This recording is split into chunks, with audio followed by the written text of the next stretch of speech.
Good morning, everyone. Thank you so much for joining us on this webinar on clean label trends across beverage categories. This webinar is being recorded and will be available on the video section of our website for your viewing pleasure within a week. My name is Ilana Orlovsky, and I'm the marketing manager here at Imbibe.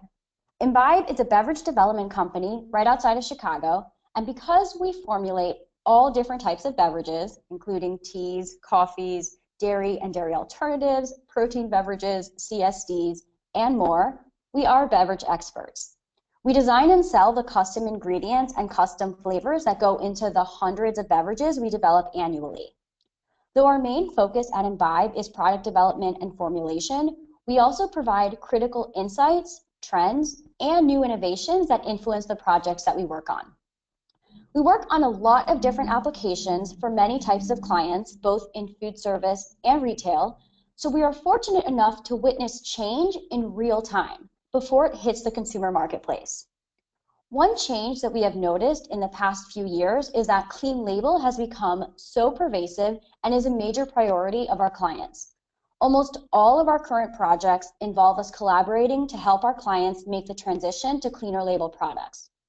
Whether that's through removing preservatives, using natural colors, flavors, or sweeteners, or developing a new proprietary clean label friendly blend, we're able to help our clients achieve the clean label that works for their brand. There's no denying that success for many products, even beyond food and beverage, will be determined by their ability to align with the clean label values. There is so much that we could cover, but because I'm trying to keep this to 25 minutes, my goal is to talk about some products in the marketplace that differentiate themselves as clean label products despite the many definitions. I will also talk about several ingredients and why they align with clean label and why other ingredients don't. I will end with a brief review of a few beverage categories and how products are manifesting and embodying clean label ideals. We hear a lot about clean label and know that this is a priority for a lot of consumers and brand owners, and though there isn't a standard definition, we do know there is immense opportunity for clean label products to find success in the marketplace. Euromonitor tried to place a valuation on the clean label products market last year and reported that there is a $180 billion opportunity globally through 2020. They reported, though, that this was a conservative estimate because they only considered claims on the front of the package. And some of the most popular claims they found were non-GMO, BPA-free, no artificial preservatives, and no artificial sweeteners. There are several other definitions and descriptors that we have come across in our work, and I wanted to show some market examples so you can see the range of definitions in action. The first is this idea that less is more, sometimes also deemed as simple.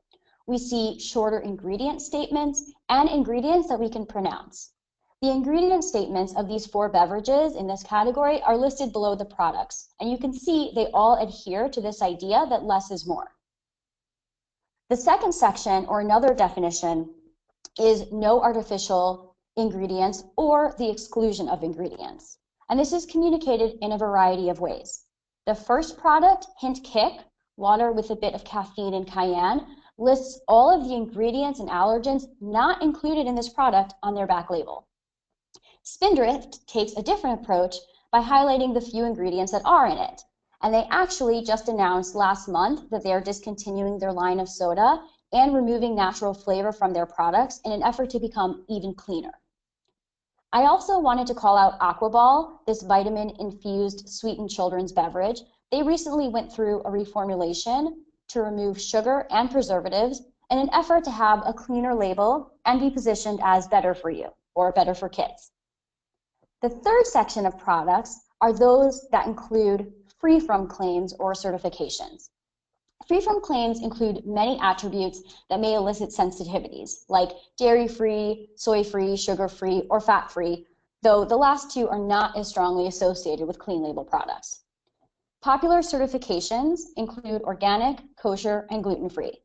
And there are many other claims and certifications out there that products use to position themselves as clean label, and often also as a superior or premium product. Additionally, the standardized understanding associated with certifications helps garner consumer support and loyalty. Consumers perceive products with certifications as more premium, whether organic, non-GMO, vegan, or halal. Brands that prioritize obtaining certifications help build trust between their brand and the consumer, and trust helps lead to loyalty. This slide shows that there are a ton of certifications out there, many I'm sure you're familiar with, and others you might be less familiar with, like Bird Friendly, which is a certification developed by the Smithsonian. The point is, if you really look, you might be surprised at how many certifications are out there. In addition to certifications, there are a ton of claims and descriptive terms that aren't as clearly defined, but companies can use, at least for now, to capture consumer attention. These terms can be used without going through the certification process to help position their products as clean label. Terms like artisanal, craft, natural, fresh, handmade, and grass-fed. I would be remiss if I didn't talk about clean label in conjunction with the trend of consumers looking for health benefits from their products. One way this trend is manifested is in products that offer benefits naturally. Consumers look for ingredients that deliver health benefits naturally or through natural function.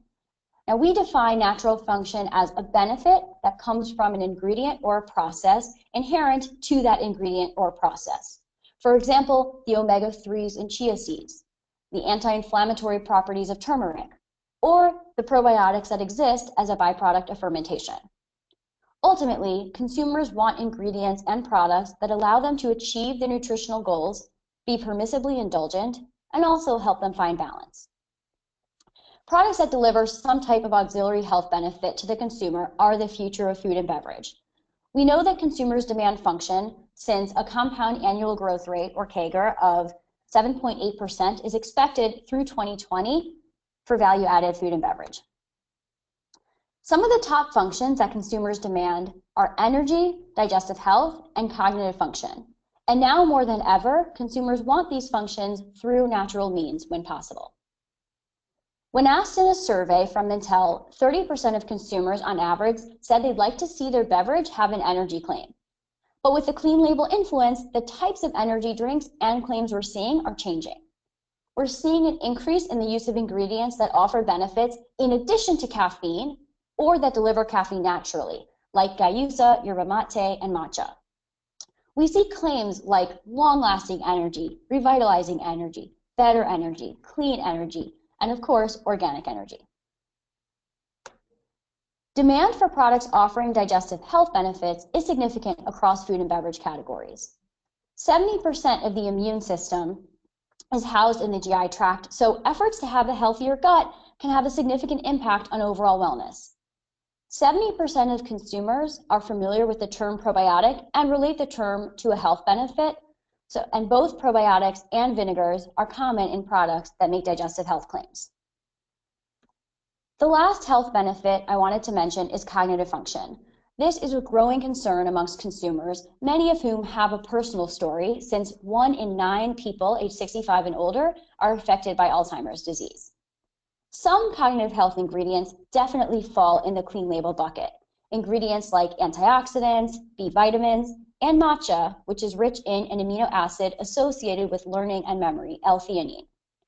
Some of these products might not be perceived as clean label, but because consumers look to food and beverage as medicine, products that are able to offer assistance, either by managing anxiety or boosting short-term memory, will have a better chance if they also keep the clean label positioning in mind.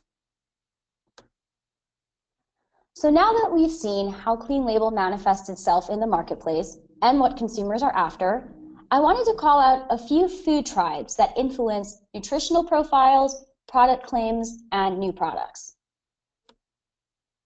The DIY chef knows exactly what is going into their meal or dish, making it clean from additives that they might consume if they were to eat outside their home. We see that consumers are open to taking ownership through the popularity of meal delivery kits, and we also see homebrew kits, both for alcohol and coffee. And there's also kombucha starter kits, another way that consumers can control what they're eating and ensure they're getting the health benefits they seek. Vegans who value social responsibility and environmental conservation are driving the growth of products that are animal-free. Some of these foods and beverages bear a raw claim, and many include plant-based ingredients, and sometimes solely plant-based ingredients like fruits and nuts, which definitely support clean label ideals. Flexitarians are cutting back on their meat consumption primarily as a preference, but also for health and sustainability purposes. The trend towards reducing meat intake has inspired eaters to look to more plant-based options, many of which are perceived as cleaner. Many paleo-friendly products automatically have a clean label halo because of the simple caveman spirit of this diet that also excludes grain. Paleo dieters avoid trans fats, too much sodium, and additives like MSG and artificial sweeteners. You're probably familiar with farm to table or farm to fork, and maybe even garden to glass. Locavores are a tribe that support local communities and commerce in food service and packaged products. They also help drive the necessity for transparency, which is another way that consumers understand clean label. Calling out an ingredient's origin, labeling a product as local, or beginning distribution in a regional market are all ways to attract the local-minded consumer. Sustainable business practices and waste reduction also have largely influenced the clean label movement. Food waste is at the forefront of many consumers' minds, and as a result, we've seen a surge in brands that are innovating with typically discarded food sources. Using the discarded produce pulp from its juices to make tortilla chips, like the Forager Project does, for example, really resonates with consumers. More brands will emerge with missions for minimizing waste, and their intent to have a positive impact will inspire loyal followers and resourceful innovation. Now that we've seen what clean label means and what's propelling it forward, I want to point out a few types of ingredients that have potential to significantly impact clean label products. The first ingredient category is sugar reduction. The demonization of sugar and obesity epidemic have contributed to the FDA committing to a recommended daily value of sugar, which will soon be represented on nutrition facts panels. Of course, consumers still respond positively to sweetness, but want products to deliver the same sweetness impact without high fructose corn syrup. And if they also want something low calorie, then maybe without real sugar, or at least as much real sugar. There are a few ingredients I want to call out that help deliver the impact consumers want without the calories that they don't, and can also help maintain a clean label. I'm sure you're all familiar with stevia, monk fruit, and sugar alcohols. All are considered natural sweeteners and add no calories to products. Sugar alcohols like sorbitol, mannitol, and erythritol have been used in food and beverages for decades, but Bai brands helped revitalize erythritol, which is the primary sweetener that they use. Many consumers would say that Bai brand products align with both the better for you segment and clean label market because of their company transparency and other product attributes like their translucence and low calorie content. One other ingredient that helps with sugar reduction while also contributing to a clean label is our proprietary technology, SweetSense. SweetSense accentuates the inherent sweetness from other ingredients, and it is able to reduce the amount of sugar needed to meet the optimal taste and mouthfeel requirements. It's a natural flavor, so is labeled as such on ingredient statements. We expect to see more novel ingredients come to the market that will help with sugar reduction without impacting other product attributes.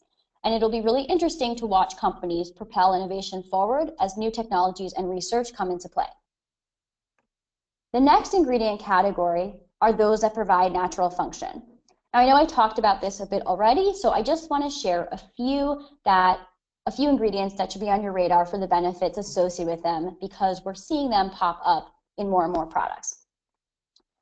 Apple cider vinegar and also coconut vinegar for their associations with detox, weight loss, and lower blood sugar levels.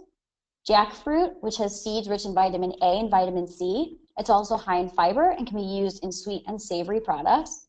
Turmeric, the golden child of botanicals at the moment. It's well known for its anti-inflammatory properties. Cayenne, which is thought to boost metabolism, help with digestion, and relieve joint pain. Moringa, a plant that is rich in antioxidants, anti-inflammatory properties, and may lower cholesterol. And seaweed, which is rich in vitamin K, iron, and calcium. Lastly, I want to mention some ingredients that have recently come under scrutiny and are being removed from products in order to have a cleaner label. Now, I know I mentioned sugar alcohols as a means for sugar reduction, but we're also starting to see two distinct camps form surrounding the use of polyols, and I suspect that the camp against these sugar alcohols will grow with the clean label movement. Even though sugar alcohols are considered natural for now, they are linked to tummy trouble in some consumers and are starting to get a less than stellar reputation, especially with the focus on gut health. We actually recently had a client ask us to reformulate without erythritol, so this is something that we're definitely seeing happen firsthand. One ingredient to be aware of is caramel color for a couple of reasons. For the caramel color that's derived from corn, it wouldn't be in clean label products that are aiming for an organic or non-GMO certification, since most of the corn in the US is genetically modified.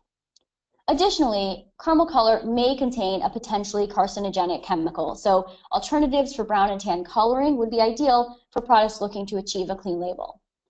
There definitely are now caramel colors made without carcinogenic compounds, but some brands prefer to keep this ingredient off their label because of the history. Caffeine is another ingredient that's starting to be under scrutiny. I'm definitely not suggesting that everyone stop formulating caffeinated products, because we actually see that from a consumer standpoint, they want caffeinated products. And they might not even distinguish between the source, whether it's natural from a plant or synthetically added.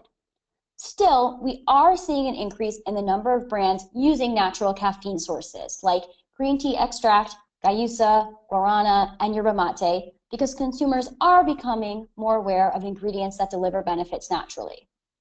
The last ingredient is carrageenan. Califia Farms is the first brand that I know of to make the carrageenan-free claim, which helped put this thickening agent on the map for consumers. It is, however, derived from seaweed, so some may argue that it would align with a clean label ingredient statement. As you can see, it's not so black and white, and a lot of products I'll talk about in the next section are finding success in the gray area. So let's move on to how clean label is manifesting itself in a few popular beverage categories. The enhanced water category is a great example of a gray area, since many products barely resemble water. This category applies to water that has value added to it, whether through flavor or function, or often both. For now, many different types of products are being branded as water, which works to their advantage since the global bottled water market is expected to grow at a CAGR of 8.7% through 2020. And this category includes still, carbonated, functional, and flavored water. As soda continues on the decline, consumers gravitate towards healthier options, one of which, unsurprisingly, is water. Some varieties are fortified with electrolytes and minerals to achieve a higher pH, which proponents say helps the body absorb nutrients more efficiently. Plant or tree waters are on the rise. Cactus, birch, and maple, and of course coconut, all have some of the market share. We're also seeing water for wellness, which is fortified with probiotics or antioxidants. And then energy water, water with caffeine added. And of course, even protein water, although one brand, Protein 2.0, actually has a tagline that their product is beyond water. More brands will position their beverages as water in the spirit of clean label and to appear as if they're better for you, even if they're not. The next category is called sparkling. It's a category that's sort of a blend of sparkling waters and less traditional CSDs, alternatives that are positioned as healthier, but again, some have color, some have sweetener, and some have calories. One interesting trend inspired by Clean Label is that many of these sparkling beverages are making a juice claim, knowing that consumers are interested in gaining nutrients naturally from juices, but don't want all the sugar naturally present in them. Many of these products also don't have any color added, so they resemble sparkling water, which helps them appear cleaner. It's interesting that the removal of color, which we see commonly in diet clear carbonated beverages, gives the perception that it's healthier. And it's definitely a visually impactful way to differentiate nutritionally similar or identical products. One seems cleaner, and it's the one with no color. I want to call out a few of the newer innovations in this category, Izzy Fusions and Lemon Lemon, both recently launched by Pepsi. On Izzy Fusions, the package doesn't explicitly say what kind of beverage it is. Their website calls it a soda juice combo and uses the terms like bubbly and fizzy to communicate some core attributes of this product. It also contains 5% juice And even though the second ingredient is sugar, there are only 60 calories per serving. This amount is low enough that many consumers may feel as if it's okay to indulge, and that it's even more okay because at least it's real sugar. Another product also recently launched by Pepsi is Lemon Lemon, a sparkling lemonade. It doesn't have a clean label. It includes yellow 6, red 40, and preservatives like sodium benzoate and potassium sorbate, but it gives consumers another option, a non-soda option, which seems like a more responsible and healthful choice. With CSD sales on the decline, brands that position themselves as non-soda, even if the ingredient statements are similar, give consumers an option that they may think is better for them.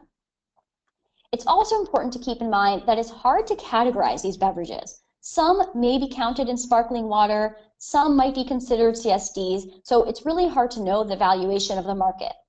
What we do know, though, is that products that seem more natural, true to fruit, and are free of color and preservatives catch consumers' attention now more than ever.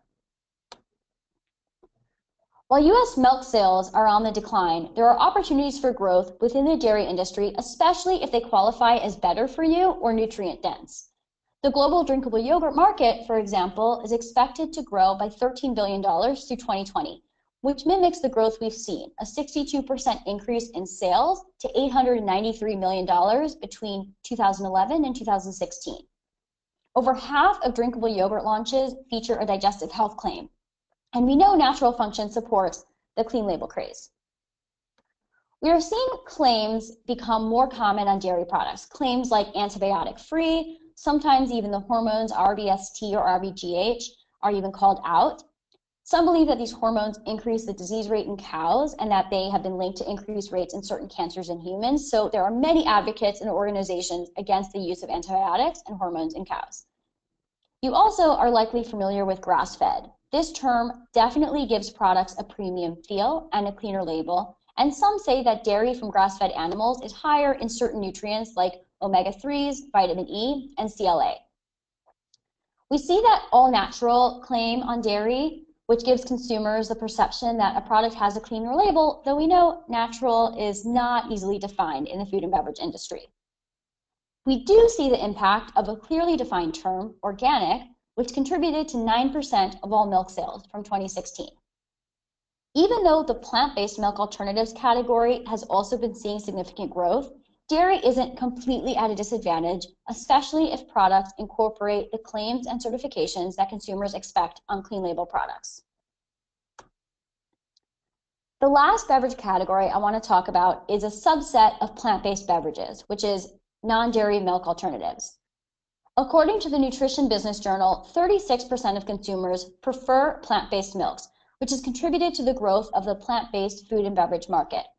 Sales exceed $4.9 billion in the US, and this market is growing at a faster rate than the total food and beverage industry. Non-dairy milk sales are up to $1.4 billion from $900 million in 2012. Many of these plant-based non-dairy milk alternatives, no matter the plant source, align with several clean label definitions.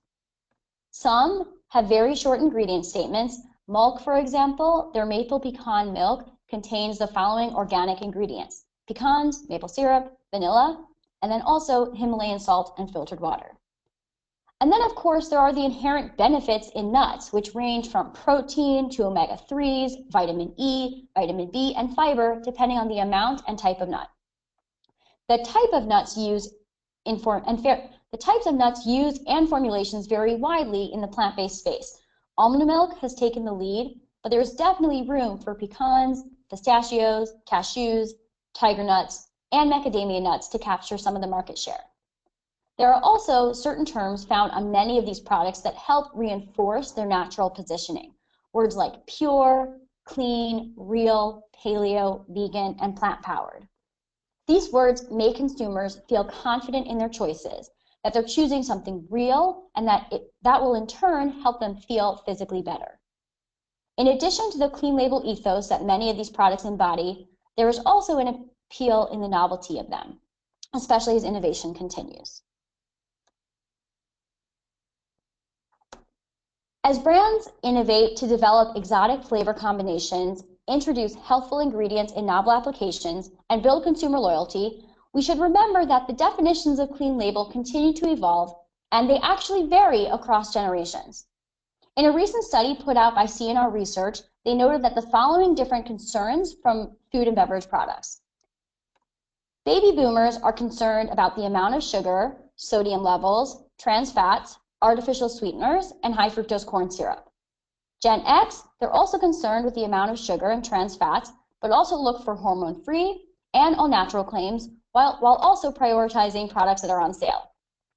Millennials are concerned with the amount of sugar, like both generations before them, and all-natural, like Gen X, sodium, like the boomers, but also the amount of protein, and look for free from preservatives claims.